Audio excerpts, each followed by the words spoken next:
ये जो राजनीति है, बदले की राजनीति या जो एजेंसियों की जो राजनीति हो रही थी, अब केजरीवाल के फैसले के बाद क्या लगता है आपको कि बीजेपी इसमें और हाथ डालने से डरेगी या वो ये सिलसिला चला के रखेगी?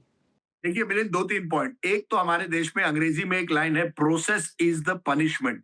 ये जो यंत्रणा है, जो आपको लगातार बेल के लिए कोर्ट जाना पड़ता है, कोर्ट की पूरी प्रक्रिया है, आपको एक तरह से कटघरे में साल पर साल रखा जाता है। कन्विक्शन तो नहीं होती जैसे आपने सही कहा, लेकिन साल पर साल आपको या तो ईडी के कार्रवाई में जाना पड़ता है या सीबीआई के या कोर्ट में।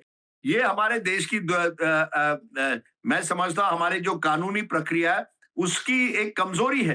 Process is the punishment. आपको लगातार कानून के चक्कर, कोर्ट कचहरी के चक्कर लगाने पड़ते हैं। अरविंद केजरीवाल के 3 साल इसी में चले गए।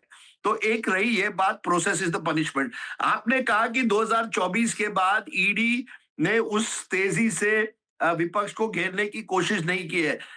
पूरी तरह से मैं इस पे सहमत नहीं हूं, क्योंकि कई राज्यों में अभी भी ईडी के केसेस हैं। कल ही पी चिदम्बरम पर जो ईडी का केस है, कोर्ट ने परमिशन दी है उनके प्रोसिक्यूशन के लिए।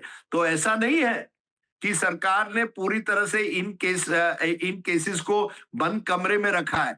ये आरोप सही है कि जो सरकार के साथ आ जाता है उनके केसेस स्लो डाउन होते हैं। और महाराष्ट्र उसका सबसे बड़ा उदाहरण है। जिस तरह से महाराष्ट्र में शिवसेना और एनसीपी के नेताओं के खिलाफ जो केसेस थे वो ठंडे बस्ते में चले गए हैं।